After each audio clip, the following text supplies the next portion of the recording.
Assalamualaikum warahmatullahi wabarakatuh. Apa kabar anak-anakku semua? Saya berharap pada kesempatan pagi ini kalian tetap ceria dan bersemangat dalam belajar. Pada kesempatan kali ini kita akan belajar matematika umum tentang statistika penyajian data bersama saya Sulfiati Idris, guru matematika di Smart School.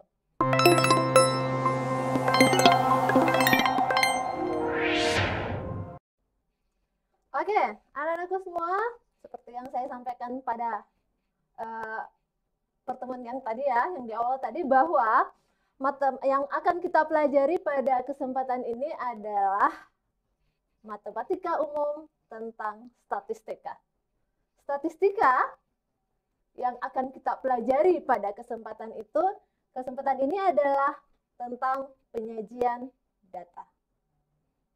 Baik. Tujuan pembelajaran.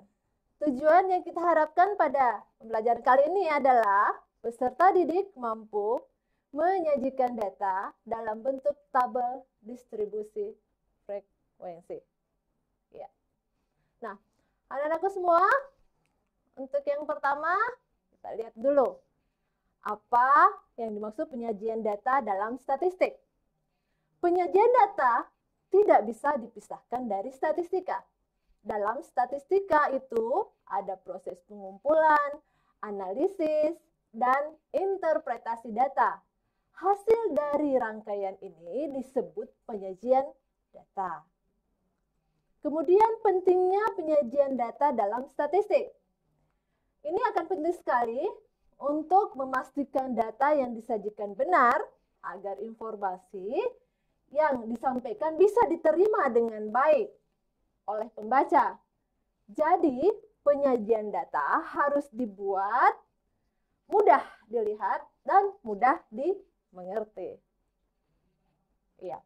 Statistik ini, Nak, banyak sekali ditemukan dalam kehidupan sehari-hari.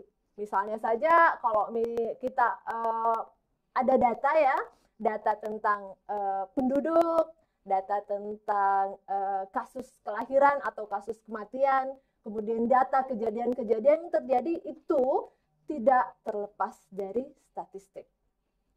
Bahkan ada kantor itu ya yang memang khusus untuk kantor badan statistik. Ya, sangat pentingnya nih statistika nih untuk dipelajari. Nah, berikutnya kita lanjut ya. Teknik penyajian data dalam statistik. Nah, yang pertama nanti kita akan bahas tentang tabel, ya, bisa dibuat dalam bentuk tabel, kemudian bisa juga dalam bentuk grafik. Ya, kita lihat bagaimana nih modelnya kalau kita akan sajikan data yang kita punya ini ya. Misalnya saja seperti ini, Nak. Ini adalah contoh penyajian data dalam bentuk tabel. Misalnya saja kalian ulangan matematika. Kemudian ada data tentang nilai matematika yang ada. Sini ya, dari tabel yang ada ini didapatkan informasi tentang beberapa anak di kelas A yang mendapatkan nilai 60. Coba lihat. Nah, ini dari tabel ini kita akan membaca data yang sudah diperoleh sebelumnya. Nah, data ini coba perhatikan dari tabel ini tanpa membaca apa yang ada di samping itu hasil ulangan matematika yang ada nih ya. Kita dari tabel ini bisa membaca, oh ya, yang dapat nilai 60 di kelas A itu ada frekuensi di atas ya. Yang dapat nilai 60 di kelas A itu ada 1 orang. Terus di kelas B itu yang dapat 60 ada 2 orang. Nah, kemudian yang dapat 70 ada berapa orang? Oh, yang dapat 70 di kelas A itu ada 11 orang dan di kelas B ada 8 orang. Ya. Kemudian lihat di sana juga yang dapat 80 itu ada di kelas A ada 5, di kelas B ada 7, ya kan? Kemudian yang dapat nilai 90 itu di kelas A ada 4 orang dan di kelas B ada 9 orang. Oh, yang dapat 100 ini bagus sekali. Yang dapat 100 di kelas A ada 5 orang dan kelas B ada 4 orang. Nanti kita mungkin akan membandingkan yang mana yang akan lebih bagus misalnya hasilnya dari kelas A atau kelas B. gitu. Dari data yang ini ya. Misalnya ini adalah tabel penyajian data. Jadi data yang kita peroleh itu bisa kita sajikan dalam bentuk tabel. Salah satunya, ini salah satunya ya, salah satu bentuk penyajian data yang sudah kita peroleh. Nah, berikutnya apa lagi nih?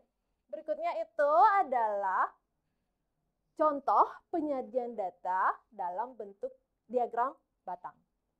Nah, ini nak adalah penyajian data dalam bentuk diagram batang.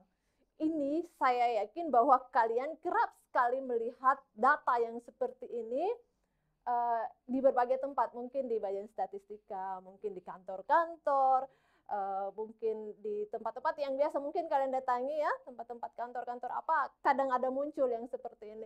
Ini nak adalah contoh penyajian data hanya dengan melihat tabel ini, diagram ini, hanya dengan melihat diagram ini kita bisa melihat apa-apa data yang sudah ada. Nah, coba lihat. Ini ya, di sini ada dua, ya, ada dua, kelas A dan kelas B. Nah, kayak model yang tadi nih ya, tapi kalau yang tadi tuh kan dia nilai matematikanya, kalau yang ini nilai basic risk-nya, tapi ini dibentuk dalam diagram batang. Ya. Di sana kita bisa lihat nak, bahwa untuk kelas A itu ada yang dapat nilai 60, yaitu yang berwarna orange. Kemudian warna abu-abu itu adalah untuk kelas B ya. Jadi kalau misalnya kita lihat di sini yang mendapatkan nilai 70 untuk kelas A ada 1, di kelas B ada 1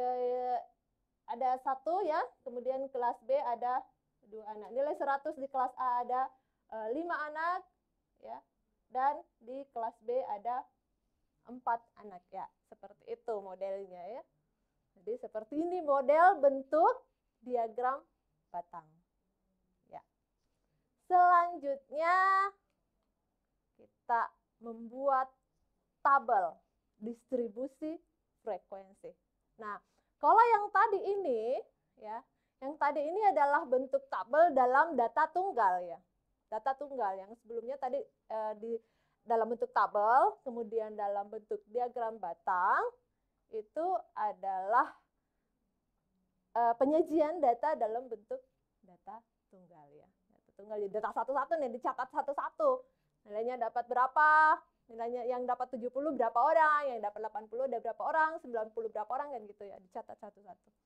Nah, kalau yang berikutnya ini membuat tabel distribusi frekuensi. Ya, ini nih nak ya. Kadang-kadang kalau misalnya kita mendata, kemudian banyak sekali data yang masuk, maka kita akan kewalahan untuk membuatnya dalam bentuk satu-satu ya. Misalnya, banyak sekali data yang ada. Nah, kalau banyak sekali data, kita bisa membuatnya dalam tabel distribusi frekuensi. Kalau misalnya datanya banyak dan kita bisa membuatnya berkelompok-kelompok. Nah, ini contohnya. Menyajikan data tabel distribusi frekuensi. Nah, ini dia. Seorang peneliti ingin meneliti tinggi badan dari 30 top model wanita di dunia. Berikut merupakan data tinggi badan 30 top model wanita yang diperoleh. Ini tuh kalau top model itu pasti tertinggi-tinggi gini. Tinggi badannya kita lihat ini dia kayak di atas rata-rata ini kayaknya. Ya. Nah, ini adalah 30 top model. Kita akan menaikkan penelitian tentang tinggi badan daripada top model wanita yang ada. Nah, ini ada 30 top model yang diperoleh. Kalian bisa lihat ini nak. Ini tuh rata-rata tinggi badannya ini tuh. Ada 175, 177, kemudian 179, tinggi gini pasti. Nah, kemudian kita akan menyajikan data ini ke bentuk tabel distribusi frekuensi. Nah, kita lihat bagaimana nih bentuk distribusi frekuensi. Kita lihat dulu, nah, langkah-langkah apa yang akan kita lakukan untuk menyajikan data dalam tabel distribusi frekuensi. Langkah yang pertama adalah ini ya, mengurutkan data. Lihat. Ini ya. Ini kita urutkan dulu data, coba lihat. Jadi tinggi badan ini 170, kemudian 172. Ini kalau misalnya 172 muncul 2 kali, maka kita juga akan menuliskannya 2 kali seperti ini ya. 172, 172. Jadi semua data yang kita peroleh yang 30 tadi, itu kita urutkan dari yang terendah ke yang tertinggi. Dan kalau misalnya dia muncul lebih dari 1 kali, maka kita tetap tulis kayak gini nih.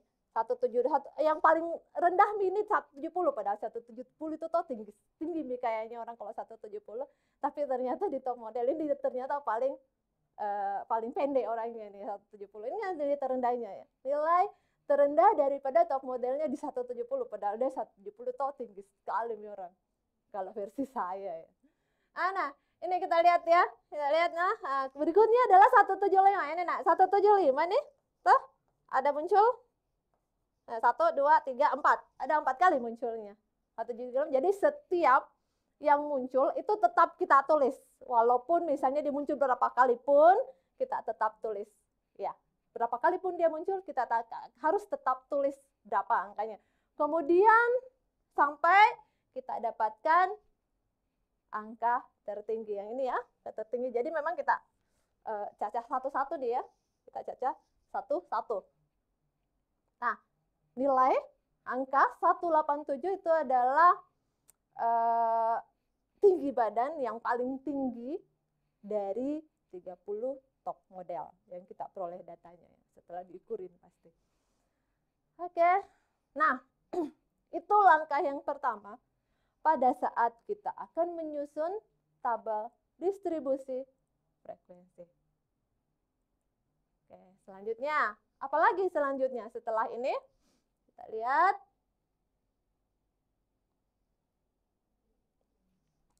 Langkah selanjutnya adalah ini dia. Menentukan jangkauan. Apa yang dibilang jangkauan? Kita lihat. Nah, jangkauan itu biasa juga kita sebut range. Range itu adalah data terbesar dikurangi data terkecil. Ingat, jangkauan itu sama juga, biasa disebut juga dengan range. Range itu jangkauan, jangkauan itu range juga. Range itu adalah data terbesar dikurangi data terkecil. Nah, range ini sama dengan, dari data yang tadi, dari data tentang tinggi badan 30 top model, itu paling tinggi itu 187. Dan paling rendahnya atau paling pendeknya, ini top model ini adalah 170. Jadi, range-nya itu adalah 187 dikurang 170. Ini sama dengan 17. 17 ya. Nah, jadi range-nya atau jangkauan daripada data kita yang tadi tentang 30 top model itu adalah 17. Langkah berikutnya, langkah yang kedua nih. Menentukan banyaknya kelas. Ada lagi kelas. Kita akan menentukan banyaknya kelas. Jadi nanti dalam distribusi frekuensi ada berkelas-kelas ya. Jadi kita akan buatnya nanti dalam bentuk distribusi frekuensi kan kita buat dalam bentuk data berkelompok, berkelas-kelas. Ya. Nah, menentukan banyak kelas, ini K sama dengan 1 ditambah 3,3 log N. Ya. Ini adalah rumus untuk menentukan banyak kelas yang akan kita buat dari berapa banyak data. Di mana K itu adalah jumlah kelas yang akan kita tentukan berikutnya. Kemudian N itu adalah jumlah data. Nah, untuk kasus ini, perhitungan untuk jumlah kelas pada studi kasus yang ini, kita lihat bahwa 1 ditambah 3,3 log N. Ya, 3,3 log N. Ya. Hasilnya nak sama dengan 5,874. Ya. 5,874. Ingat ya bahwa untuk menentukan jumlah ini kita harus selesaikan dulu yang perkalian ya, karena perkalian itu lebih kuat daripada penjumlahan. Maka kita selesaikan dulu 3,3 log 30. Log 30 ini bisa dicari di kalkulator ya. Kita bisa menggunakan alat bantu hitung karena dia adalah log 30. Beda kalau log 100. Kalau log 100 kan bisa langsung ya. Nah, dengan basis 10 tentunya. Nanti kita akan dapatkan hasilnya K sama dengan 5,874. Nah, ini kita bulatkan ke atas sama dengan 6 ya. Jadi jumlah atau banyaknya kelas yang akan kita buat itu adalah 6 kelas. 6 kelas. Ya. Selanjutnya ini ya. Menentukan panjang interval kelas. Menentukan panjang interval kelas. Nah, panjang interval kelas ya, RC itu adalah R per K ya. Di mana C itu adalah lebar kelas, R itu adalah rank yang kita dapat tadi sebelumnya, kemudian K itu adalah jumlah kelas yang kita sudah dapat juga sebelumnya tadi. Nah, berikut ini adalah merupakan perhitungan panjang interval kelas pada tinggi badan 30 top modal tadi. Ya, kita lihat nih ya. C ya atau lebar kelas sama dengan ranknya. Tadi 17 ya. Ranknya tadi itu nah kita peroleh dari data tertinggi dikurang data terendah. Itu kan ya, yang kita sudah dapat tadi. Hasilnya sama dengan 17. Dibagi oleh 5,874. Ini kita dapat tadi dari jumlah kelas ya. Jumlah kelas yang kita dapat lagi di slide pas sebelum ini tadi. Nah, yang pakai 3,3 log N ya. Nah, hasilnya kita dapat C ya, sama dengan 3. Ya, 17 dibagi 5,87, kita dapatkan C sama dengan 2,894. Kita bulatkan ya, kita bulatkan menjadi 3. Jadi lebarnya kelas itu adalah 3. Sehingga didapatkan interval kelas atau lebar kelas itu adalah 3. Nah, kita lihat nak. Ini ya, saya akan memberikan penjelasan tentang yang mana tadi, 17. Nah, yang menjadi lebar kelas itu adalah 3. Yang mana yang dimaksud dengan lebar kelas? Saya bisa pindah ke sini. Berkelas, ini nak. Jadi ini tadi, saya bawa ke sini ya, supaya lebih, ini tinggi badan, ini 170 sampai 172. Terus 173 sampai 175. Terus 176 sampai 178. 176 ya, 179 sampai 181 ya. 182 sampai 184. Ini saya bawa pindah ke sini nak supaya lebih jelas kelihatan ya. 185 ya.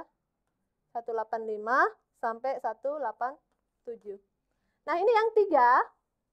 Yang mana yang dimaksud dengan lebar kelas ya? Lebar kelas itu ya. Lebar kelas itu adalah jumlah nilai yang ada di sini. Ada berapa? Dari 170 sampai 172 kan ada 3. Tuh, ada 3 angka di sana. 170, 171, 172. Jadi ada angka 3, ada 3 angka di dalam satu kelas. Satu kelas. Ada 3 angka. Coba lihat 170 ya kan? Saya ulangi 170, 171, 172. Boleh juga 172 dikurang 170 tambah 1, boleh juga begitu. Atau kita pakai tepi atas dikurang tepi bawah. Tapi nanti kita belum belajar tentang tepi atas tepi bawah nanti ya. Jadi yang dimaksud dengan lebar kelas yang 3 ini adalah banyaknya angka yang ada, yang dimuat di dalam satu kelas. Gitu ya. Kemudian ini lagi, nah ini tadi, yang mana ya? Yang ini, jumlah kelas. Jumlah kelas ini tadi juga diperoleh dari perhitungannya. Jumlah kelas yang tadi ini juga diperoleh dari perhitungan. Ya. Ini tadi kita dapat jumlah kelasnya sama dengan 6 ya. 6. 5, ini tadi ya. 5,874 kita bulatkan menjadi 6. Mana nih yang menjadi jumlah kelas yang ini, nak? Ini 1, 2, 3, 4, 5, 6. Nah kan? Ada 6 kelas. 1, 2, 3, 4, 5, 6. Nah ini adalah jumlah kelas. Jadi data kita yang 30 tadi kita buat menjadi data berkelompok dalam interval. Ya, kita buat dalam data berkelompok dalam interval. Ini tadi adalah jumlah kelas. Jumlah kelas ini adalah banyaknya kelas, ada 6. Sementara 3 ini adalah lebar kelasnya. Lebar kelas itu adalah jumlah angka yang ada di dalam satu kelas. Jumlah angka yang bulat yang ada ya, jumlah data yang ada di dalam satu kelas. Jumlah data yang ada di dalam satu kelas. Makanya ini dapatnya 3 ini ya. 170, 170, 170, ada 171 dan 172. Ini ada 3 angka di dalamnya. Dan ini harus sama, nak ya. Dari masing-masing kelas ini harus sama. Harus sama jumlah ini ya. Harus sama lebar kelasnya. Harus sama lebar kelasnya ini juga. Ini 172 sampai 175 juga 3, 176 178 juga 3, 185 sampai 187 juga ada 3 angka di dalamnya. Gitu. Oke, lanjut ya. Kita lanjut.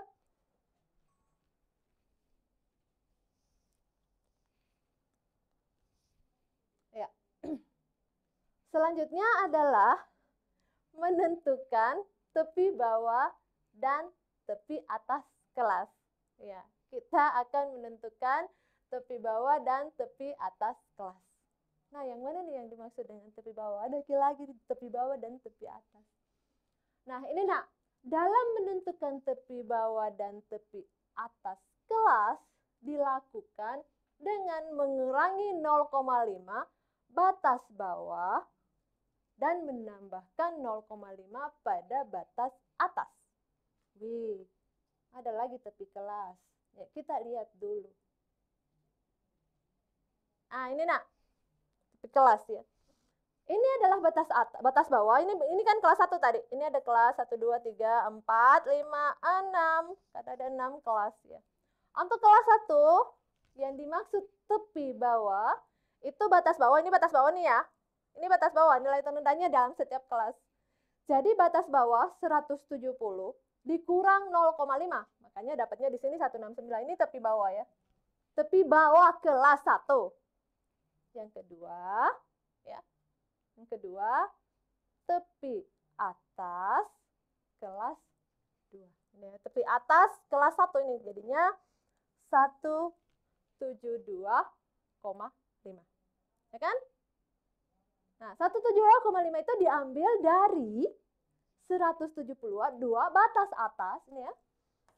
Batas atas ditambah 0,5. Jadi 172,5. Ya kan? 170 diambil dari batas atas ditambah 0,5. Nah, nak, tepi atas kelas ini, tepi atas kelas 1 yang ini sama Ki juga dengan tepi bawahnya kelas 2. Ya kan? Dan seterusnya gitu. Tepi atas kelas A sama dengan tepi bawahnya kelas 3. Gitu. Dan seterusnya. Nah, jadi tepi atas, saya ulangi, nah tepi bawah itu adalah kelas bawah kurang 0,5, kemudian tepi atas itu adalah kelas atas ditambah 0,5. Nah, tepi atas kelas 1 itu akan sama dengan tepi bawah kelas 2, dan seterusnya gitu. Nah, seperti itu untuk menentukan tepi kelas. Tepi kelas. Ya, lanjut ya.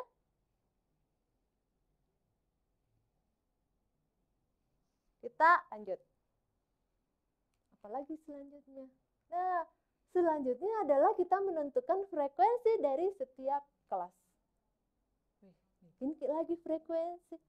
Frekuensi dari setiap kelas itu kita hitung dari tabel data yang sudah kita urutkan tadi. Ada itu tadi yang kita urutkan satu persatu, Nak, dari 170, kemudian ada 172 muncul 2 kali kan ya gitu. Yang tadi sebelumnya ya. Sehingga kita akan dapat soal seperti ini. Jadi kita akan dapat 170 sampai 172 itu frekuensinya 3. Frekuensinya 3, di mana kita dapat 3 dari data yang ada sebelumnya tadi. Dari data yang ada sebelumnya tadi ya. Ada tadi itu yang 170 gini-gini. Ada tuh yang dari data yang kita urut dari terendah ke yang tertinggi adalah 170, terus ada 172 muncul 2 kali ya kan. Kemudian di sini sudah pindah lagi ke data yang lain ini, bukan mulai 172. Sehingga ini ada 3 di sini. Ada 3 frekuensinya. Ya, 170 sampai 172 ada 3 data. Ini ada 170, ada 172, 172, ada 3 di sana. Nggak ada 171. Iya, nggak ada 171 memang di data. Tetapi ada 3 data yang memuat antara 170 sampai 172. Nah, demikian juga dan seterusnya.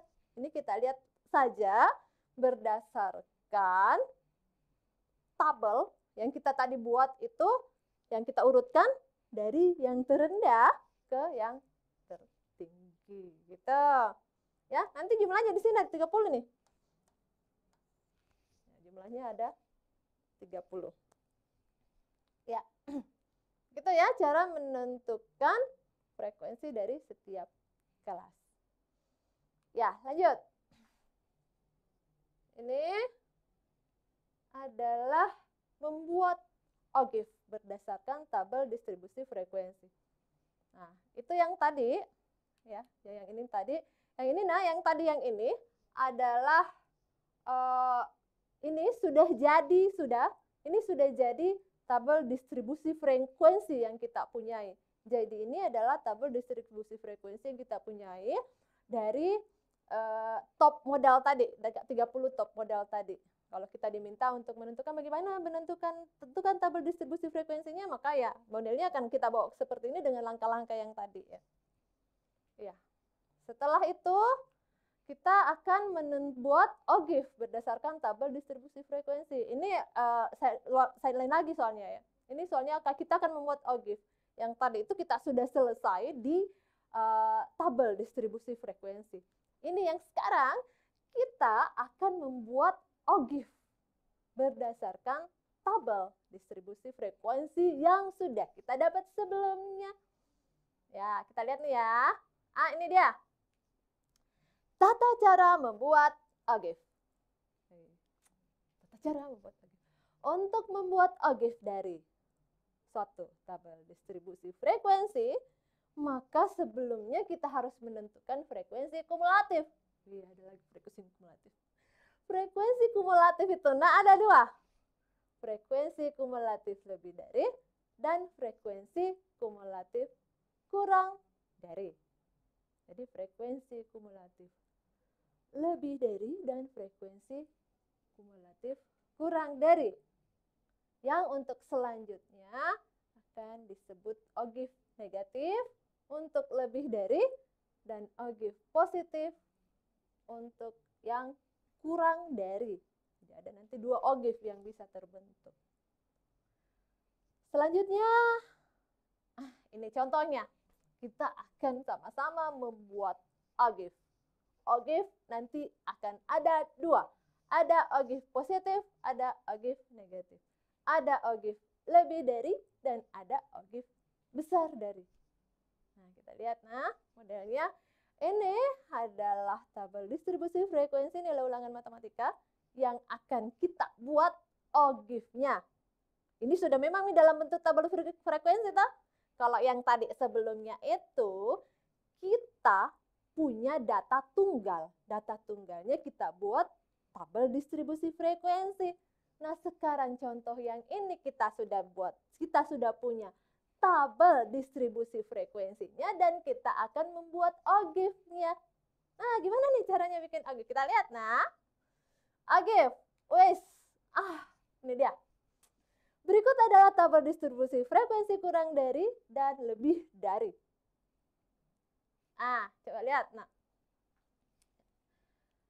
Ini adalah data yang saya ambil dari sebelumnya. Dari sini ya.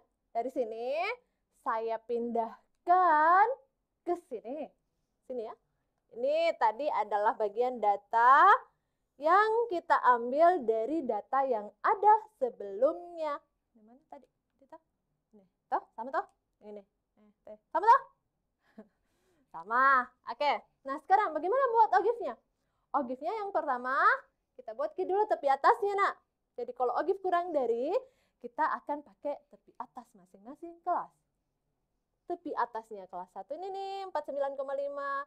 Kemudian tepi atasnya kelas 2. Ini kita ambil tepi atas ya. Tepi atas kan tadi sudah kita pelajari ya sebelumnya. Batas atas ditambah 0,5. Nah, ini makanya di sini 49,5. Ini 54,5 ya. Kemudian ini 59,5. Tambah-tambah mikir saja batas atasnya. Kalau kita akan membuat kumulatif kurang dari, tambah-tambah 0,5 untuk membuat tepi atas. Nah, kita lihat kumulatif kurang dari. Nah, kumulatif kurang dari itu yang pertama ada 5. Ya, 5.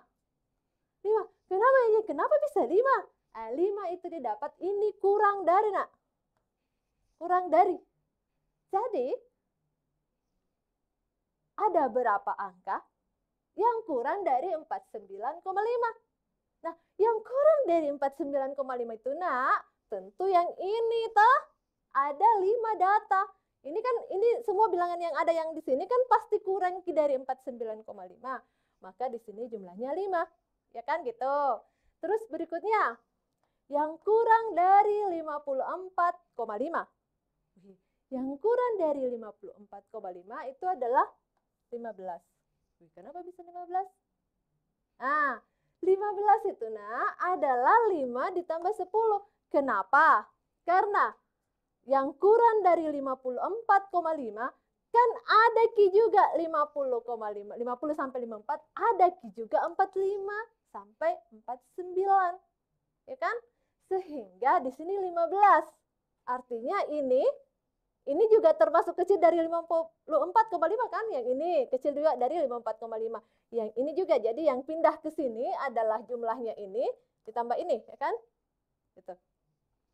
Nah, demikian berlanjut untuk seterusnya, Nak. Yang ini 23 diambil dari 15 ditambah 8. Ya, karena yang kecil dari 59,5 atau yang kurang dari 59,5 adalah semua yang ada di sini nih. Ya kan? Kemudian yang kurang dari 64,5 tambah lagi dengan 12 gitu. Seterusnya sampai kemudian kita dapat 50. Pasti ya kalau misalnya batas atasnya ini, batas atasnya kan yang lebih dari 79, yang lebih dari 79,5, ya pasti ini semua nilai yang ada di sini kan, jadinya di sini 50. Yang kurang dari 79,5. Gitu untuk menentukan ogif kumulatif kurang dari. Nah, ini kumulatif kurang dari. Kita fokus dulu kumulatif kurang dari ya. Nah, ini tadi yang kita buat, Nak. Kumulatif kurang dari ya. Ini hasilnya adalah 49,5 ya. Saya bolak-baliki. Ini tadi 49,5 dengan 5, kemudian 54,5 dengan 15 ya kan? 4,5 dengan 15, kemudian 59,5 dengan 23 ya kan? kemudian 4,5 dengan 35. Nah, kan gitu. Nah, ini nak adalah ogive positif atau ogive kurang dari, atau ogive frekuensi kumulatif kurang dari pada saat kita sudah buat tadi distribusi frekuensi kurang dari. Oke, lanjut nah. Sedikit lagi, Nina. Yang ini berikutnya adalah